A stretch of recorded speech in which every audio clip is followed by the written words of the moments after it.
What is up, and welcome back to another episode of the Wizards podcast. I'm your host, Greg Finberg, and in today's episode, we're finally going to be talking about centers. The Wizards have finally addressed the center depth. If you were on Wizards Twitter any of the last couple weeks through the draft and free agency, it was a frenzy of fans basically saying, "How is this team going to operate? They're going to get bullied on the glass. They can't grab a rebound." And understandably so, because they had a pretty weak front court. They had Alex Sarr, maybe Rashawn Holmes, and nothing else after trading Kelly Olynyk. But they have finally addressed that with a pair of signings. So I'm going to talk about those signings, talk about the future outlook of the roster with those signings. So it's going to be a bit of a shorter pod. The last one I recorded with my friend Matt Moderno was nearly an hour, so you got a treat there. But this is going to be shorter, kind of just breaking down those moves, breaking down that trade from February in which the Wizards sent Bagley out, then bring him back, and kind of talking about Will Dawkins and how he's been able to manipulate some of the lesser assets into really good strong assets. So all that and more coming up in today's show, but we got to lead it with the first news, and I'm going to go in chronological order because around noon on a little afternoon Eastern time on Thursday. I'm recording this Thursday night, so you'll hear it on Friday. But around noon 12:30 on Thursday, Shams Charania of ESPN reported that the Washington Wizards have reached an agreement with forward/center Tristan Vukcevic on a two-way deal. Now, Tristan was on a two-way deal last year. He appeared a lot more towards the end of the season, but spent a decent half with the Capital City Go-Go, which, if you don't know, is the Wizards G League affiliate. And a two-way contract, if you don't know, is where guys are able to split time between the G League affiliate, which for the Wizards is the Go-Go, and the Wizards, the NBA team.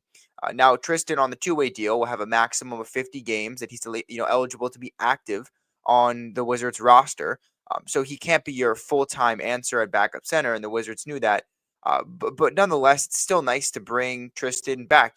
Had a really good showing the last couple games of the season, specifically a stretch over the final three games where he averaged 23 points and six rebounds on good shooting splits from the field from three. Showed that outside touch that has kind of gotten him some looks and some big minutes. When he's gotten them. So certainly like what I saw down the stretch from Tristan.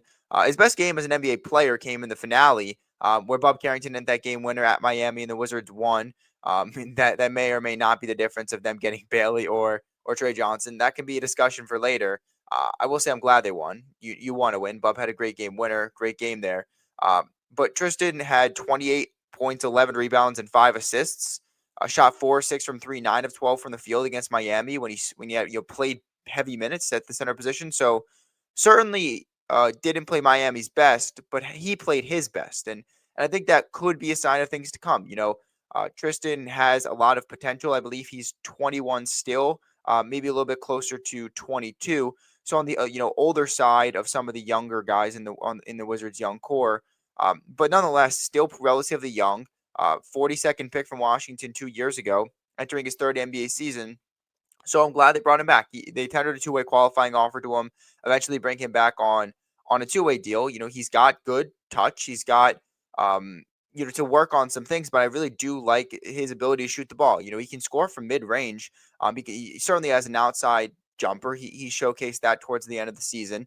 And he's got good touch around the rim in terms of finishing down low. Now, can he bang down low with post moves and all that? No. But if he catches it in the paint, he falls away or takes a little short hook. He's got good touch in that regard. Now, he does have some deficiencies in his game. Maybe it's the reason he's not getting a standard deal. He's got to play way better defense. He can get lost on defense sometimes, not be in the right spots. He's not your elite rim protector that some people, he's 7 foot. Some 7-footers can really protect the rim. That's not necessarily his specialty. He's more of an offensive 7-footer than I guess a defensive or a two-way 7-footer, if you will. Um, so certainly I like a lot of the elements of his game with the shooting touch and the offensive creation, the ability on that end, where he does need to improve his defense. I think he needs to get a little bit stronger base as well in order to defend some centers if he's asked to play there. So certainly like the move. I'm glad they didn't let him walk. I didn't think they ever would. But bringing him back on a two-way, I think it doesn't necessarily speak to his abilities. I think it speaks to the roster they have. It's just there's so many players on this team. We'll talk about it in a second, but maybe they felt the two-way deal was the best way to get him to continue that development path between the Go-Go and the Wizards, while also continuing to keep him as one of the roster spots, while maybe giving a standard deal to somebody else. Nonetheless, that brings Washington's two-way spots. And if you don't know, NBA teams are allotted a maximum of 3 two-way spots. Washington's are full. Jalen Martin has one. Jameer Watkins just signed a two-way, and now Tristan Vukcevic comes in there. It was reported. I mean, Rick Pitino, Kaderi Richmond's coach at St. John's, reported, or not reported, but tweeted that he was proud that he signed a two-way deal. It was also reported by Chris Haynes on draft night that Richmond signed a two-way deal. I believe that's an Exhibit 10 contract. Based on what I've seen from some articles and clarification stuff, I would assume Richmond's on a on a 10-day contract, and that Jalen Martin is still under contract. I haven't seen anything to say otherwise on that two-way deal. So they're locked down, and two-ways aren't official. Like, I think Jameer Watkins, Tristan Vukcevic are pretty locked into those two-way spots. But Jalen Martin, again, like, I liked what I saw in flashes of his ability to get to the rim on offense, the speed that he showed in the fast break. I liked it. I liked his defense too. But again, I don't know if he's locked into that spot, but I certainly think that Watkins and Vukcevic are at least two of the solidified two-way deals going into next season. So that's Vukcevic. Like, I'm glad they brought him back. A two-way made sense. They tendered the two-way qualifying offer about a week ago. So it'll be nice to bring him back. He'll spend a lot of time, I think, early in the season with the Go-Go. But when that signing was announced, I was like, okay, it's a little bit of clarity down low in the front court. But again, he can only be active for 50 NBA games. Like, that can't be your option or your solution there in the front court at backup center. And Rashawn Holmes, 250,000 guaranteed. You don't know what's going to happen there. So I was sitting back saying, okay, I think they have to sign someone else. I even tweeted it out when Tristan got signed to the two-way. Like, yes, this does solve it somewhat of their front court lack of depth in the front court, I should say. But I still don't think it does the job. And clearly Will Dawkins knew that because a couple hours later, around like 6 p.m. Eastern time, I don't know why I'm timestamping this, but why not go with it? Around 6 p.m. Eastern time, Shams Charania again reported that the Washington Wizards had reached an agreement with Marvin Bagley III on a one-year contract. The deals of the contract, I don't believe, were reported, and I feel like whenever that happens, it's typically a minimum deal. So, I guess roughly 2-3 million. So not a lot allotted to Marvin Bagley III, but he returns to DC. If you remember, the Wizards acquired him in January of 2024. It was a pretty solid trade. They got him and Isaiah Livers, and I believe a pair of second-round picks in exchange for Mike Muscala and Danilo Gallinari. Got him from Detroit. And that was basically so that Detroit could salary dump the extra year on Bagley's contract. The Wizards moved on pretty quickly from Livers, but Bagley stuck around. He had a pretty productive season to end it. I think he had 20 points, 11 rebounds, and a couple blocks in his first Wizards game, which I think was against the Knicks. But again, like, he played pretty well. And then last year, he suffered a knee injury, and that was kind of the end of that time with the Wizards. But before that, he was a serviceable backup center, backing up Valanciunas and Sarr for the first part of the season. He's appeared in 43 games for the Wizards, I guess, over the past 2-ish years. Around 10 points, 6 rebounds in that time. Again, another serviceable backup big, another body down low that can take up some minutes. I also will note it is a one-year deal, so it still maintains the Wizards' flexibility in terms of roster space and cap space for 2026 and beyond, which seems to be an underlying theme of what I've seen. In the Spurs trade, they're trading about expiring deal in Olynyk, but they're only taking back 2 expirings in Branham and Wesley. That's a lot of their deals. With Jordan Poole, they're trading that extra year of his contract, and they're bringing in McCollum and Olynyk at the time, which are expiring deals. So this is also, it's not a lot of money, but it's still money that won't be on the books past this season. But again, it's a nice, smart signing for Will Dawkins and the Wizards. You need another body. I've seen, Bagley's well respected around the organization, and clearly carved out a role for himself in the time that he saw for Washington. He's been a solid player, number 2 pick in 2018. So certainly hasn't had the career that some thought, especially with that draft class of like Ayton, Luka, Trae Young. Like, certainly, I think the Kings, if they could have that pick back, would take it back. But after all of these injuries and moving around, Bagley's found a little bit of a role as a nice backup big in the league. Certainly like what he can do around the rim offensively. He's not the greatest defender, but has enough length, I think, to hold his own on that end. But again, I think it's a serviceable backup center. And when Vukcevic is spending a lot more time with Gogo, you can insert, a guy like Marvin Bagley to take up some backup minutes behind Sarr is a cheap option, only a 1-year deal, familiar with the system, with the team, with the coach, with the players. So again, I think it's a pretty smart signing. Now it is, I guess, a little concerning if you're Richaun Holmes. Like, you only have 250,000 guaranteed on your contract. It's a $13.2 million contract, and I will say, like, I do think Richaun Holmes played better as a backup last year than Marvin Bagley did. I really like what Holmes did, but again, at $13.2 million, I think the Wizards would rather have a veteran minimum in Bagley than Holmes. And look, they don't have to guarantee Holmes a deal until January, so they could keep him on that 250,000 until that point. And then in a trade, I think they can consolidate as much of the contract or guarantee as much of the contract as possible to send out in a deal. So maybe that's the case where they want to dump him at the deadline. They hold on to Holmes. But I certainly think that Bagley is a better option, definitely a cheaper option than Holmes would be, I guess, if you were to keep him and guarantee the full contract. But I certainly do like the Bagley signing. I find no fault with it.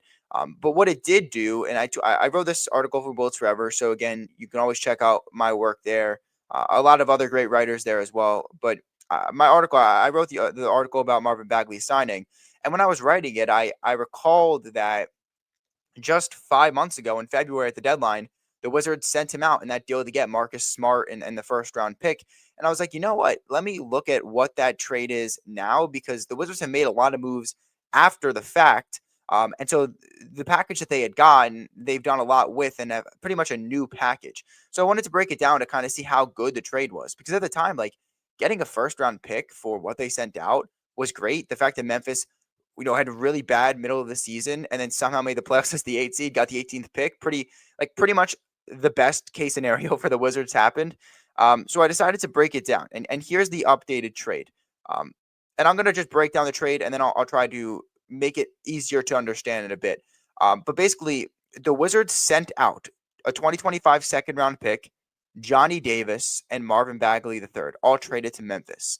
And in return, received a 2025 first round pick, Marcus Smart, Colby Jones, and Alex Len.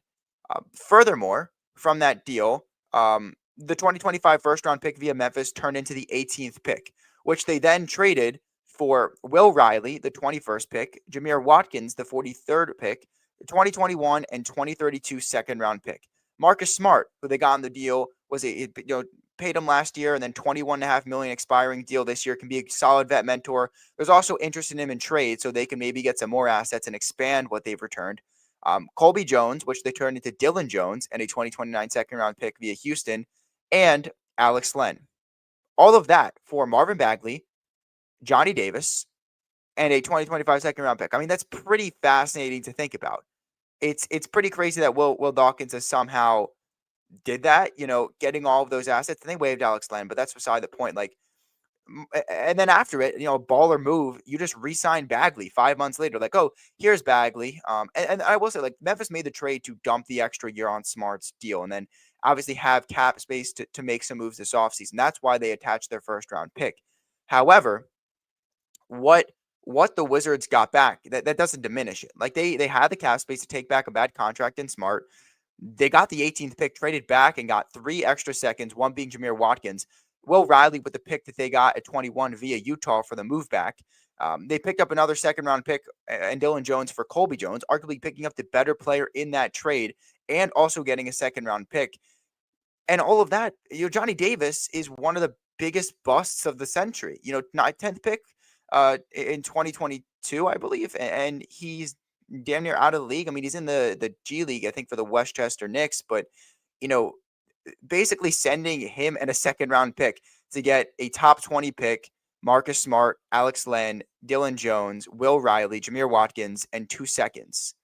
That's pretty fascinating, especially when you add Bagley back 5 months later. It showcases that there's more moves to just the primary one, and it's asset management at its finest. You see a team in Memphis that has a disgruntled asset that hasn't played well, has been hurt, and has a pretty bad contract, they want to get out of it. And you say, hey, I'll take that on because I can. We're rebuilding and we have cap space. Give me your first round pick. Give me some other players. And then I'm going to not only take that good deal, but turn those other players into future picks, into Will Riley, into Jameer Watkins. And that's kind of GMing 101. Like, you could never see a Ernie Grunfeld or really a Tommy Shepard making moves like this. I mean, you had Tommy Shepard out there trading Rui Hachimura for Kendrick Nunn and a pair of second round picks because he knew he didn't want to pay Rui and was maybe going to pay Danny Avdia. Like, what are we doing? That was just you're never going to see moves, short sighted moves like that. It's clearly a new era, and I don't want to. This isn't just a Will Dawkins Glaze podcast. Like, I've gone on him obviously for some bad moves, like not trading Kuzma for that first round pick, holding on to Tyus Jones too long, Landry Sham and all that. But when there's just not too much to negatively talk about, like, it's gonna sound like Glaze because he's just doing a great job. And now we're getting closer to the point where the results will tell the full story. Like, yes, he's made these great picks on paper and they've looked good so far, but there's still a ways to go. And I'm fine. Like, I sing Will Dawkins' praise all the time. I think he's done a phenomenal job, especially with the keys that he was handed, the roster and the disgruntled assets that he was handed. But I think he's done a tremendous job up to this point, and we'll see if the results also reflect that. But I certainly do think that trade was great at the time, and the fact that he's been able to build on it and create an even better trade return, it speaks volumes to the new era of the Wizards, the new front office. So beyond that, I think the Bagley signing is a good, under the radar move. Obviously, you bring back Vukcevic, and now you have a couple of bigs down low that you can use behind Sar. We already talked about Holmes, but now that brings me to the final part of the pod, which is the current roster. And I've talked about the current roster, the updated roster, at the end of most of these pods throughout the draft and free agency. The Wizards roster is certainly interesting. Summer League starts, I guess, today by the time you're hearing this, Friday. So we'll see how some of these end of the roster guys play.